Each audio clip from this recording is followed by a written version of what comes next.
My name is Peggy Adams. I'm president of the League of Women Voters Flint area. With partners Communities First, Incorporated, and Flint Beat, we share a purpose to engage, empower, and educate local voters. We're happy to bring you a virtual forum today to help you decide which candidate for the Michigan State Legislature in your district will get your vote. Various moderators from our organizations will pose the questions to candidates. Some candidates chose not to participate. All were informed that they would need to comply with certain rules, such as refraining from comments on other persons and only taking this opportunity to tell voters about their own qualifications, priorities, and outlook. All candidates are asked the same questions and all have the same 2 minutes to answer. Thank you. We look forward to an informative discussion.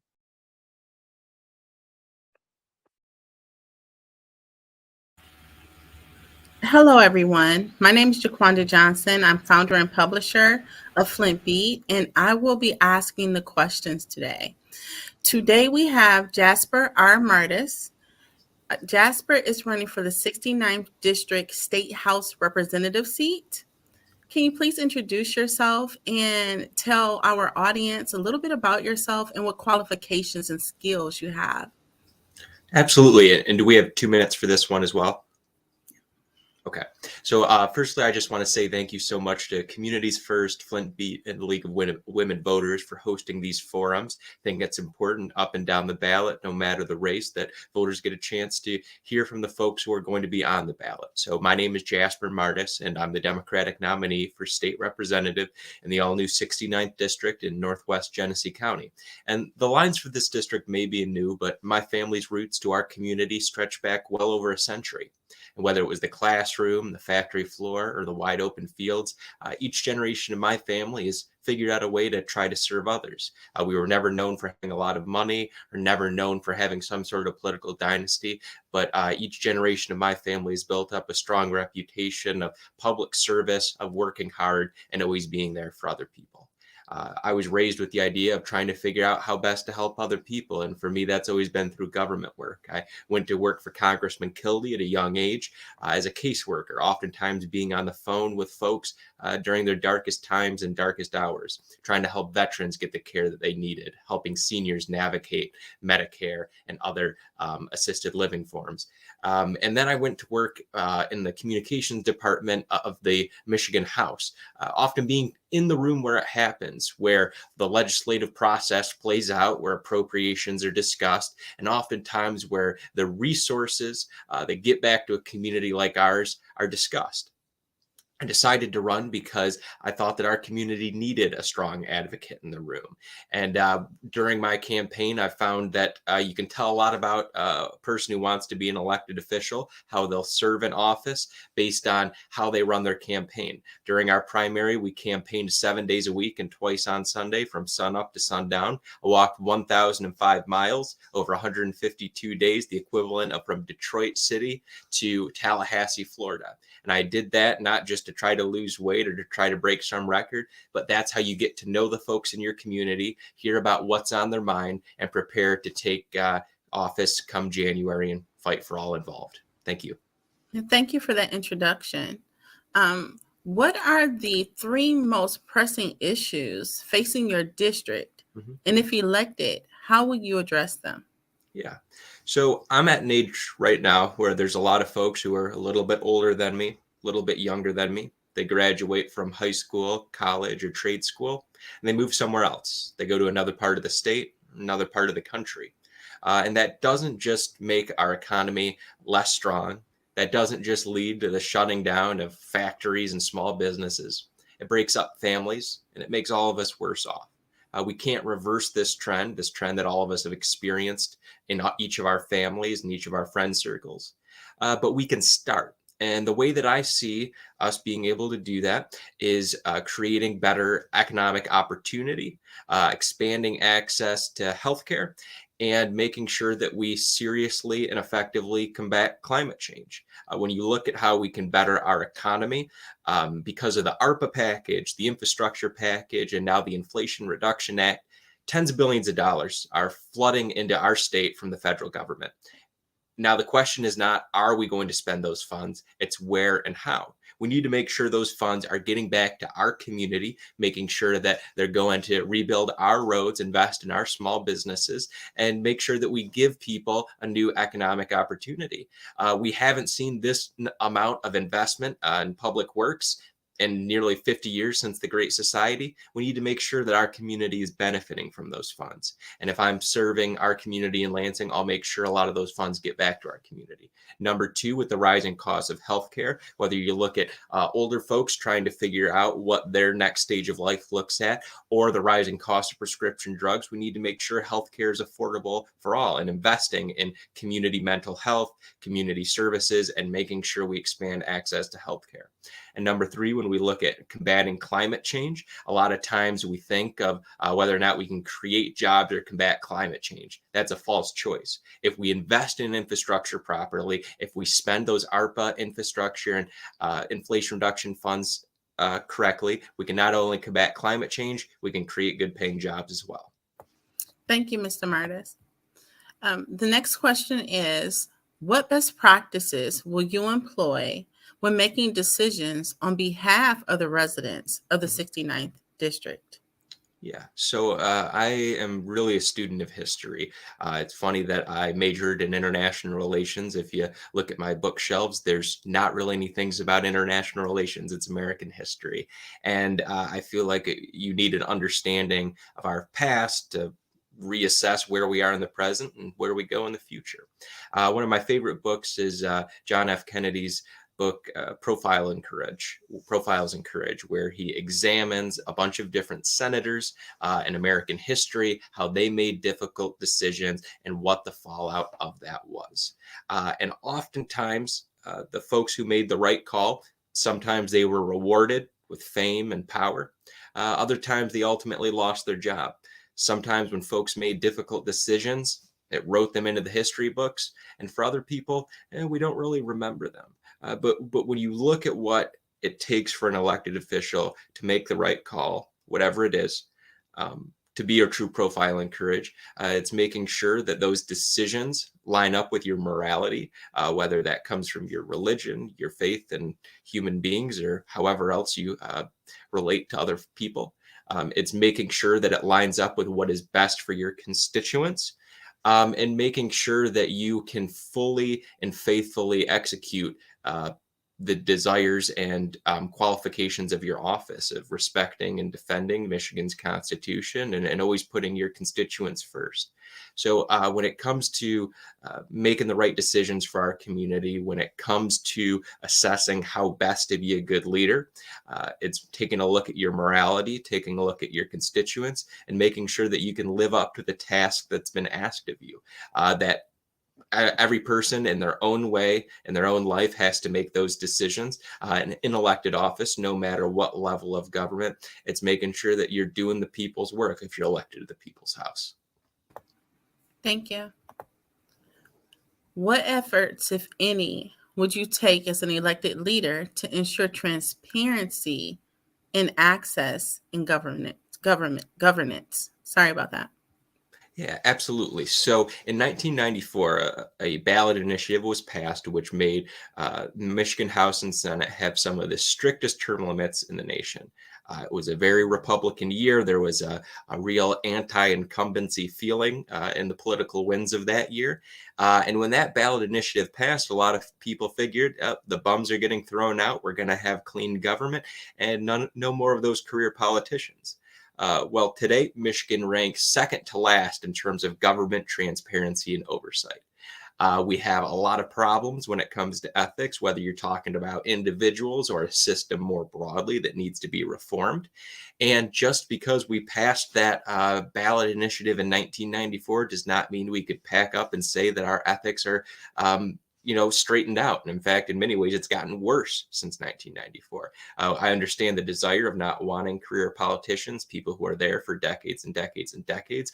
But the current system where there's essentially a revolving door where somebody gets elected for a few terms and then goes on to lobby or do other sort of work just does not work. And we see that where we rank in terms of transparency and oversight. So how we tackle that, number one, is at a personal level with an individual elected official. For me, I always have my personal cell phone on my literature and on my cards to make sure that I can have my feet held to the fire, always making sure I can be in touch with constituents. We'll be doing a lot of transparency in our office, making sure constituents know what we're working on and what our priorities are. But at a broader level, we need to make sure that our elected officials in Michigan are subject to the Freedom of Information Act. We're one of a few states where that's not the case. We need to pass more reforms when it comes to elected officials being honest about where they're getting their money and what their financial standings are when they enter an office. And most importantly, passing robust campaign finance reform, because I've enjoyed running for office, but the parts that I enjoy are knocking on doors and talking to folks. But the other ugly side of that is trying to raise money. So we need to get money out of politics. And that, to me, is the biggest thing that we can do to promote ethics in our state government. Thank you. How would you work as a state legislator to improve public safety and blight elimination in communities? Yeah, absolutely. When I was knocking doors in the primary, those were two of the top concerns of folks, wanting to make sure that they have a safe and welcoming community. And also how blight often plays into the lowering of property rates, less likely people moving into certain communities. I think when we talk about public safety, we need to take a holistic approach. We've had record funding for police officers and police departments in the past few years. I think that's good. I'm lucky enough to have support of some of the police unions, and I'll always fight to make sure that police departments have the resources and respect they deserve. But we also need to make sure that we're funding the rest of the criminal justice system. That's making sure our jails and prison systems are getting proper funding, making sure our court systems are funded so that if a person who is presumed to be innocent, as everyone here in America ought to be, that they're not spending months and months behind bars or with a legal case hanging over their heads. They're not able to move on with their lives because our court systems are not funded. So when it comes to public safety with our legal system, we need to make sure we're funding every pillar of it. But we need to take other looks at it, recognizing institutional racism, recognizing biases that everybody has, and trying to figure out how best we can protect folks while making sure that we're aware of that. And I think that comes down to community policing, which is something that is a little bit more complex than just throwing it into your stump speech when you talk about public safety. It's making sure that community leaders are involved in policing, making sure that they have a seat at the table, and ultimately making sure that we're curbing crime because of what the greatest causes of crimes are, whether it's making sure we're funding mental health programs better, whether it's providing job and economic opportunity, or ultimately education programs, making sure our young people have a path to succeed. So I think it's a holistic approach, not just when it comes to the various dimensions of law enforcement, but making sure we're helping the people who are ultimately impacted by whether it's crime or law enforcement or both. Thank you. How would you approach ensuring that local communities receive the revenue they need from state government to fund basic local services such as parks, recreation centers, transportation, and public safety? So having worked in the state house before, I had to leave my job at the state house to run for the state house. I found that 90% of the work of making sure that a community gets the resources it needs from the state government is making sure that community has an advocate in the room. And what that advocate in the room can do is make sure that when appropriations are discussed, when the budget negotiations are going on, that community has a seat at the table. I think it's important that all levels of government are working together. I previously worked for Congressman Kildee at the federal level. I worked at the state house, and God willing, will be serving there in the state house. I have great relations with our county commissioners and many of our local supervisors and city council members throughout my district. So we need to make sure all levels of government are working together. I've experienced at all those levels of government, and making sure that whether it's the ARPA and infrastructure funds or whether it's the regular annual budget negotiations going on in Lansing, making sure that the individual communities in my district and in our county are getting those resources.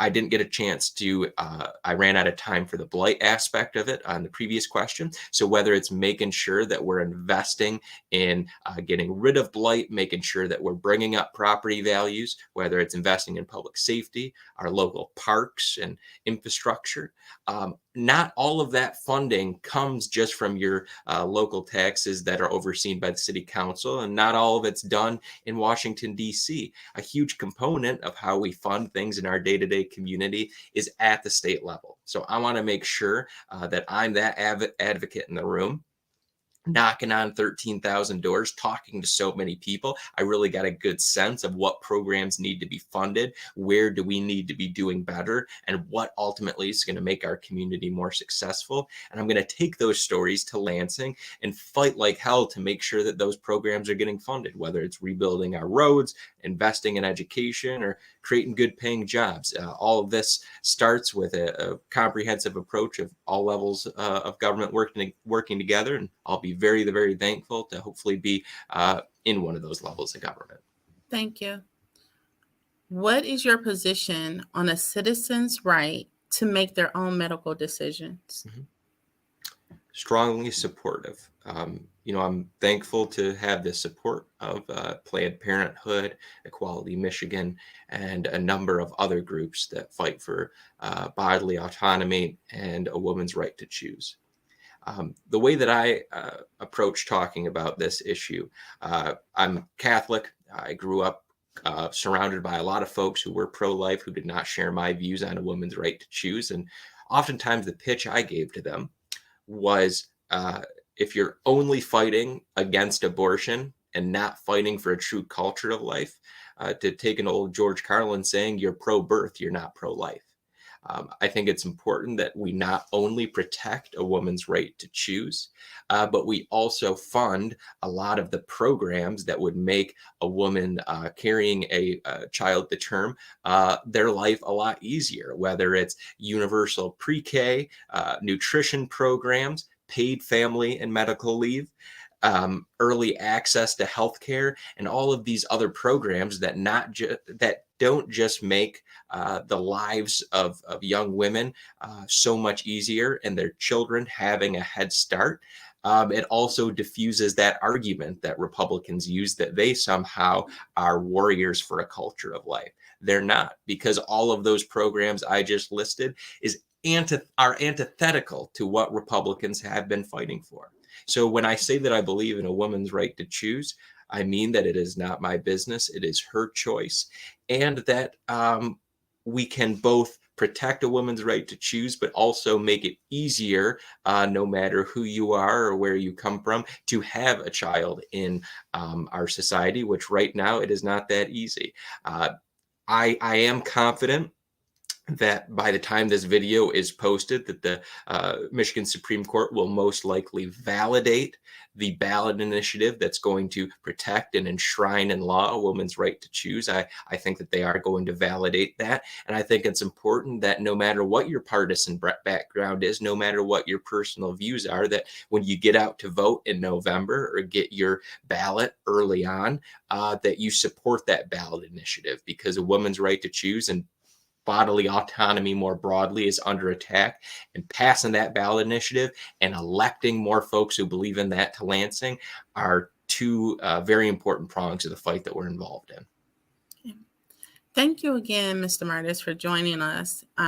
Finally, why should voters consider electing you to this office?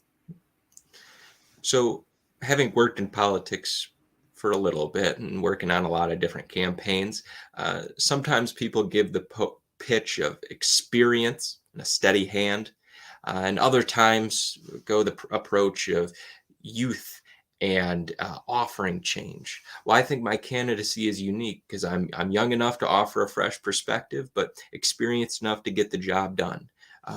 As I said previously, I had to leave my job at the State House to run for the State House. I understand how that process works. I understand how government works and how it can work better for our community. And I will always be a consistent advocate for my community because I understand how to get those resources back to our community. but I'm also offering a fresh perspective. I'll be one of the youngest folks to ever take office in Michigan's history. And that comes with that youth, new perspectives, new experiences, and a better understanding, not just of where our state is today, but where our state needs to go. And as I started to say at the very beginning, that you can tell a lot about a candidate based on the campaign they run, walking 1,005 miles, knocking doors every single day of the week and twice on Sunday. That was so that I would be a better representative for the people in my community, that I would have an understanding of what's on their mind and a better understanding of what I need to fight for in Lansing. So whether it's making sure that our community gets the resources and respect it deserves, which what that looks like is creating an economy that works for all people, lowering the cost of healthcare and combating climate change, or making sure that I'm a consistent advocate for things like a woman's right to choose. I've done the work. I'm going to continue to work. And if the people of the 69th district decide to vote for me on November 8th, I will take their concerns, their cares, and fight for them every day come January. And I appreciate Citizens First, Flint Beat, and the League of Women Voters for offering this opportunity for me to share my thoughts and share my views. And I look forward to working together with folks like yourself to make our community a better place. Thank you. Again, thank you for joining us today. Thank you to everyone who joined in and watched the forum with the 69th District State House of Representative candidate, Mr. Jasper R. Martis.